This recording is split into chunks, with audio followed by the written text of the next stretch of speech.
ओला dock YouTube channel को subscribe करें और बेल आइकॉन को दबाना मत भूलें। अस्सलाम वालेकुम, मेरा नाम डॉक्टर हमज़ा जाहिद है। I am the CEO of doctor Hamza medical and dental centre. Today I will be talking about myself first. Initially I will tell you कि मैंने सबसे पहले अपना bachelors of dental surgery Karachi से किया from Altamash institute of dental medicine back in 2014। फिर मैं all the way to Lahore आया, वहाँ से मैंने CMS से अपनी हाउस जॉब कंप्लीट की। Then I did my post graduation from UK, जिसमें मैंने अपने रॉयल कॉलेज का मेंबर भी हूँ। मैं स्कॉटलैंड का भी हूँ और इंग्लैंड का भी हूँ, और मैंने कुछ कॉस्मेटिक और रिस्टोरेटिव डेंटिस्ट्री में कोर्सेज किए हैं। ये बेसिकली मेरा ये मेडिकल डेंटल सेंटर है। इसमें हमारे पास हर तरह की फैसिलिटीज़ है। We have 2 dental surgeries here. We have a place for a gynaecologist, paediatrician, physician, physiotherapist, dermatologist. We have a facility for the medical lab and an OPG room. तो आपको आज का जो बेसिकली मेन मोटिव जो है वो है basically आपको बताना, जो अपने सेटअप को हाईलाइट करना, और वो हम थोड़ी देर में करेंगे। लेकिन बेसिकली मैं चाहता हूँ आपको कि जो हम जिस टॉपिक पे हम डिस्कशन करेंगे, that is basically the gaps between teeth. Pakistan के टॉप डॉक्टर्स के साथ अपॉइंटमेंट बुक करें, वो भी पेशेंट फीडबैक देखते हुए। लाखों लोगों की तरह पाकिस्तान के सबसे बड़े डॉक्टर नेटवर्क का फायदा उठाएं और आज ही ओला डॉक ऐप डाउनलोड करें। ओला डॉक, डॉक्टर का अपॉइंटमेंट आसानी से। अब जो गैप बिटवीन टीथ है बहुत कॉमन इशू है। इट कुड बी लोकलाइज और जनरलाइज। लोकलाइज से मुराद जो स्पेसिफिक किसी दांत के अराउंड हो, और जनरलाइज होता है जो सारे दांतों के अराउंड हो। अब सबसे पहले हम इसकी रीजनिंग बताऊंगा मैं आपको कि क्या क्या क्या रीजंस होते हैं। इनिशियली अगर आपके फ्रंट दांतों में गैप है तो it could be physiological. Physiological मतलब ये होता है कि जी आपके एक नेचुरल बॉडी का फिनोमिना कि दांतों में गैप होता है when you at the age of 8 to 9। जैसे आपके जो सेंट्रल के बिल्कुल कॉरस्पॉन्डिंग दांत हैं, एडजेसेंट दांत हैं, जिसको हम लैटरल इंसाइजर बोलते हैं, और किनाइन दांत जो कॉर्नर टूथ होता है आपका, सुआ दांत जिसको हम कहते हैं, जैसे वो इरप्ट होते हैं 8 से 9 साल की उम्र में, ये गैप बंद हो जाता है। That is a normal phenomena. ये एक रीज़न हो सकता है। सेकेंड रीज़न क्या होता है कि बेसिकली बच्चों में आदत होती है थंब सकिंग की। ठीक है, बच्चों की आदत होती है अक्सर वो ज़बान से अपने जो फ्रंट टूथ आ रहे होते हैं उसको पुश अवे करने के लिए, क्योंकि वो डिस्कम्फर्ट फील करते हैं, तो उस दौरान गैप प्रोड्यूस हो जाता है। थर्ड रीज़न ये हो सकता है मोस्ट प्रॉब्ली कि आपका एक टिश्यू होता है, इसको हम फ्रेनम बोलते हैं, जो कि आपके अपर लिप और गम्स के साथ अटैच होता है। कभी वो टिश्यू थिक हो या ब्रॉड हो, तो देयर द चांस कि जो आपके सेंटर वाले दांत होंगे उसमें गैप आ जाएगा। और एक बहुत कॉमन इशू है जो कि हम काफ़ी लोगों को नहीं पता होता, इम्प्रॉपर स्वॉलिंग रिफ्लेक्स।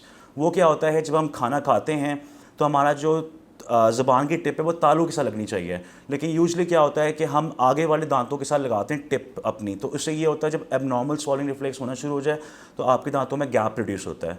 ठीक है, तो ये बेसिकली बहुत कॉमन रीजंस है फॉर द फ्रंट टीथ। अब हम बात करेंगे ओवरऑल कि ओवरऑल गैप्स क्यों आता है। गैप कब आता है, प्रॉपर ओरल हाइजीन मेंटेन ना कर सकें, जनरलाइज आपका जो है कोई गम डिजीज़ का इशू हो, या आपने कभी ज़िंदगी में ऑर्थो ट्रीटमेंट, जिसको वाई ट्रीटमेंट कहते हैं मैल लाइन टीथ के लिए, जो कि दांत थोड़े टेढ़े मेढ़े हों, उसको कभी आपने ज़िंदगी में कराया और बीच में छोड़ दिया हो, तब गैप प्रोड्यूस हो जाते हैं। और मोस्ट कॉमनली जेनेटिक्स बहुत इंपॉर्टेंट रोल करता है कि दांत आपके एक्चुअली डेवलप ही नहीं हुए। तो these are the basically common reasons for these spaces between teeth. अब नाउ मोस्ट इंपॉर्टेंटली हम सबसे पहले जब पेशेंट आता है तो उसकी एग्जामिनेशन बहुत इंपॉर्टेंट है। उसको डेंटल चेयर पे बैठाएंगे, उसको गाइड करेंगे, उससे सवालात करेंगे, इससे कंफर्म होगा कि क्या रीज़न है। फिर we need to go through the second process, that is the history taking. Third is x-ray, जो हम एक छोटा एक्सरे करते हैं at the surgery dental setup पे, और जो फुल माउथ एक्सरे होता है उसको OPG कहते हैं, जिससे हमें पूरा व्यू आ जाता है दांतों का, अपर लोअर जॉ का, सारे दांतों का। तो ये बेसिकली आपका एग्जामिनेशन पॉइंट ऑफ व्यू है। Now coming to the treatment plan. Now treatment plan ये हो सकता है बेसिकली अगर आपके फ्रंट दांत हैं और पेशेंट अगर हैप्पी है उस जैसे दांत रहना चाहते हैं, तो we will leave as it is. इस वन ऑफ द रीजन हम इसको स्टार्ट ऑफ करेंगे ट्रीटमेंट का। सेकंड ऑप्शन ये हो सकता है हमारे लिए कि अगर तो 8 to 9 एक सिंपल बेसिक एज है बच्चे की, तो ऑब्वियसली जब वो दांत अपनी जगहों पे आ जाएंगे तो गैप ऑटोमेटिकली क्लोज हो जाएगा। और अगर थंब सकिंग की बच्चे की आदत है, या बच्चा जो है तालू वगैरह पे अपनी ज़बान लगाता है, तो हम स्पेशल अप्लाइंसेस उसकी डिज़ाइन करते हैं जो कि बेसिकली आपकी हैबिट को ब्रेक करती हैं। ठीक है, उसके अलावा अगर आपका जेनेटिक्स है तो डेफिनेटली गैप तो रहेगा ही रहेगा उसके अंदर। ठीक है, अब आते हैं मेन ट्रीटमेंट ऑप्शन पे जो हो सकते हैं। सबसे पहले अगर फर्स्ट को पेशेंट को गम डिजीज़ है, तो गम डिजीज़ के अंदर हम सबसे पहले उसकी ओरल हाइजीन प्रिवेंशन करेंगे। पेशेंट को बोलेंगे जी अपना ब्रशिंग टेक्निक्स प्रॉपर करें, फ्लॉसिंग करें, डेंटिस्ट को प्रॉपरली 6 मंथ बाद विजिट करें, और माउथ वॉशेज यूज़ करें, इससे आपकी हाइजीन बेहतर होगी, तो चांस के वो एरिया बेहतर हो जाए। लेकिन गैप्स को क्लोज करने के लिए व्हाट वी हैव, सबसे पहले हमारे पास दो ऑप्शन है, रिमूवेबल और फिक्स्ड। रिमूवेबल में क्या होता है, हम डेंचर दे सकते हैं, इस आर्जी जबड़ा होता है उसमें दांत फिक्स होते हैं, उतरने चढ़ाने वाले होते हैं। और फिक्स में वी हैव अ ब्रिज, जिसमें बेसिकली हम दो दांतों को लेफ्ट राइट को ग्राइंड करते हैं और ऑन द टॉप हम उसको in the form of attach कर देते हैं क्राउन्स, इसको हम ब्रिज बोलते हैं। एक ये ऑप्शन है। फिर हम जा सकते हैं इसको ऑप्शन में ऑर्थो ट्रीटमेंट, इसमें हम वायर ट्रीटमेंट लगा के दांतों को अपनी जगह पे लेके आ सकते हैं। And last but not the least, हम लोग इम्प्लांट्स प्लेस कर सकते हैं, जो कि बेसिकली एक स्क्रू बेस्ड सर्जरी होती है, इसमें स्क्रू प्लेस करते हैं into the bone and on the top हम उसको क्राउन देते हैं।